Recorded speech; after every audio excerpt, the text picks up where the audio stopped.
আমার ছোট বন্ধুরা, আজকে আমি তোমাদেরকে পড়াবো নরহরি দাস। তো আমার যেটা সবথেকে বলার যে তোমরা অবশ্যই চ্যানেলটাকে কিন্তু সাবস্ক্রাইব করে দেবে। এরকম প্রতিদিনই একটা করে ভিডিও আমি তোমাদের কাছে রাখবো।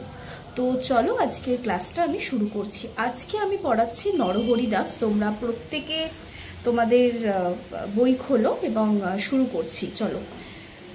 নরহরি দাস কে লিখেছে? উপেন্দ্র কিশোর রায়চৌধুরী। এইটা কিন্তু ভীষণ ভালো করে পড়বে, উপেন্দ্র কিশোর রায়চৌধুরীর লেখা। আচ্ছা, বলছে যেখানে মাঠের পাশে বন আছে, অর্থাৎ মাঠের পাশে কি আছে? বন আছে, আর বনের ধারে মস্ত পাহাড় আছে, সেখানেই একটা গর্তের ভেতরে একটা ছাগলছানা থাকতো। সে তখনও বড় হয়নি, তাই গর্তের বাইরে যেতে পারতো না। অর্থাৎ ছাগলছানা ছিল, সে বড় হয়নি এবং সে বেরোতে পারতো না। তো এবার বলছে তখনও সে বড় হয়নি, তাই গর্তের বাইরে যেতে পারতো না।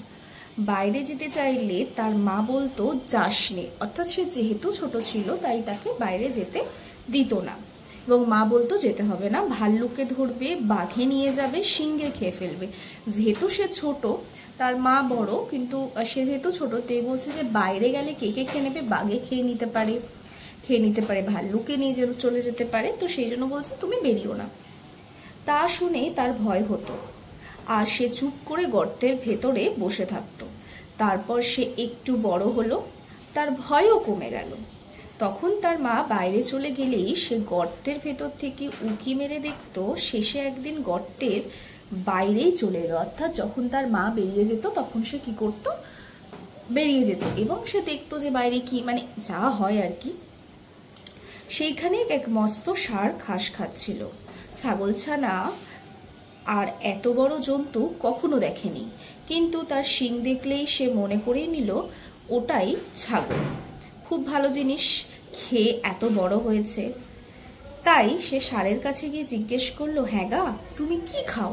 অর্থাৎ সে দেখছে তারও তো শিং আছে, সেও হয়তো আমাদেরই মতো। এবার বলছে, ষাঁড় বলল, আমি ঘাস খাই। ছাগলছানা বললে, ঘাস তো আমরাও খাই, মাও খায়, সে তো তোমার মতো এত বড় হয়নি। ষাঁড় বললে, আমি তোমার মায়ের চেয়ে ঢের ভালো ঘাস খেয়ে অনেক বেশি খাই। ছাগলছানা বললে, সে ঘাস কোথায়? ষাঁড় বললে, ওই বনের ভেতরে। ছাগলছানা বললে, আমাকে সেখানে নিয়ে যেতে হবে। এ কথা শুনে ষাঁড় তাকেও নিয়ে গেল।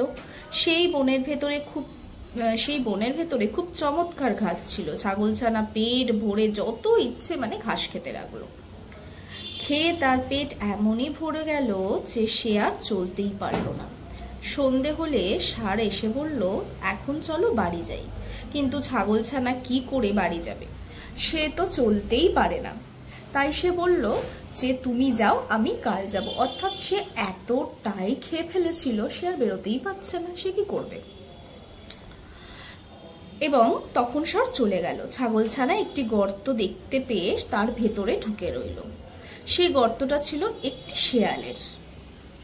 সে তার মামা বাঘের বাড়ির নিমন্ত্রণ খেতে গিয়েছিল। অনেক রাত্রে ফিরে এসে দেখলো তার গর্তের ভেতরে কিরকম একটা জন্তু ঢুকে রয়েছে। ছাগলছানা কালো ছিল, আর শেয়াল অন্ধকারে ভেতরে ভালো মতো দেখতে পেল না। সে বুঝলো বুঝি রাক্ষস ঠাক্ষস হবে, যারা রাক্ষস ঠাক্ষস, যেটা কালো মতো কি আছে আমি দেখতে পাচ্ছি না। এটা মনে করে সে ভয় ভয় জিজ্ঞেস করলো, গর্তের ভেতরে কে ও? ছাগলছানা ভারী বুদ্ধিমান, সে বলল, লম্বা লম্বা দাড়ি, ঘন ঘন নাড়ি, সিংহের মামা আমি, নরহরি দাস, 50 বাঘে মোর এক এক গ্রাস। অর্থাৎ 50টা কি বলছে, 50টা বাঘ একটা গ্রাসে খেয়ে নিতে পারে। শুনেই তো শিয়াল বাবা গো বলে সেখান থেকে দে ছুট। এমন ছুট দিল যে একেবারে বাঘের ওখানে গিয়ে সে নিঃশ্বাস ফেললে। বাঘ তাকে দেখে আশ্চর্য হয়ে জিজ্ঞেস করলে, কি ভাগ্নে, এই গেলে আবার এক্ষুনি ব্যস্ত হয়ে ফিরে এলে যে? শিয়াল হাঁপাতে হাঁপাতে বলল, মামা, সর্বনাশ তো হয়েছে, আমার গর্তে এক নরহরি দাস এসেছে। সে বললে কি না যে 50 বাঘে তার এক গ্রাস। সে শুনে বাঘ ভয়ানক রেগে উঠল, বটে, তার এত বড় স্পর্ধা। চলো তো ভাগ্নে, তাকে দেখবো কেমন 50 ভাগে তার এক গ্রাস। বলছে শিয়াল বললে, আমি তো সেখানে যেতে পারবো না, আমি যেখানে গেলে যদি সে হা করে আমাকে খেতে আসে, তাহলে তুমি তো 2 লাফে পালাবে, আমি তো আর ছুটতে পারবো না, আর সে বেটা আমাকে ধরেই খাবে। বাঘ বলল, তাও কি হয়, আমি কখনো তোমাকে ফেলে পালাবো না। শিয়াল বললে, তবে আমাকে তোমার লেজের সঙ্গে বেঁধে নিয়ে চলো, দেখো কত বুদ্ধি করছে। তখন বাঘ তো শিয়ালকে বেশ করে লেজের সঙ্গে বেঁধে নিয়েছে, আর শিয়াল ভাবছে এবারে আর বাঘ মামা আমাকে ফেলে পালাতে পারবে না। এমন করেই তারা দুজনে শিয়ালের গর্তে এলো। ছাগলছানা দূর থেকেই তাদের দেখতে পেয়ে শিয়ালকে বলল, দূর হতভাগা, তোকে দিলুম 10 বাঘের কড়ি, 1 বাঘ নিয়ে এলি লেজের সঙ্গে দড়ি। অর্থাৎ বলছে, তোকে আমি যে বললাম যে 50টা বাঘে আমার একটা গ্রাস, সেখানে তুই না গিয়ে তুই একটা লেজের সাথে বেঁধে নিয়ে এসেছিস। শুনেই তো বাঘের প্রাণ উড়ে গিয়েছে। সে ভাবলো যে নিশ্চয়ই শিয়াল তাকে ফাঁকি দিয়ে নরহরিদাসকে খেতে দেওয়ার জন্য এনেছে। তারপর সে কি সেখানে দাঁড়ায়? সে 50 হাত লম্বা এক লাফ দিয়ে শিয়ালকে শুদ্ধ নিয়ে পালায়। শিয়াল বেচারা মাটিতে আচার খেয়ে, কাটার আচার খেয়ে, ক্ষেতের আড়ালে ঠোক্কর খেয়ে একেবারে সে আর কি। শিয়াল চেঁচিয়ে বললে, মামা আল, মামা আল। মানে বলছে যে আল মানে হচ্ছে জমি, দেখবে এরকম একটা বাধা থাকে, ওই যে উঁচু মতো যে জমিটা, সেখানে দম দম করে ও লাগছে। তাই শুনে ভাবে বুঝি সে নরহরি দাস এলো, তাই সে আরও বেশি করে ছুটতে থাকলো। এমন করে সারা রাত ছোটাছুটি করে সারা হলো। সকালে ছাগলছানা বাড়ি ফিরে এলো। শিয়ালের সেদিন ভারী সাজা হয়েছিল। সেই থেকে বাঘের ওপর তার এমনি রাগ হলো যে সে রাগ আর কিছুতেই গেল না।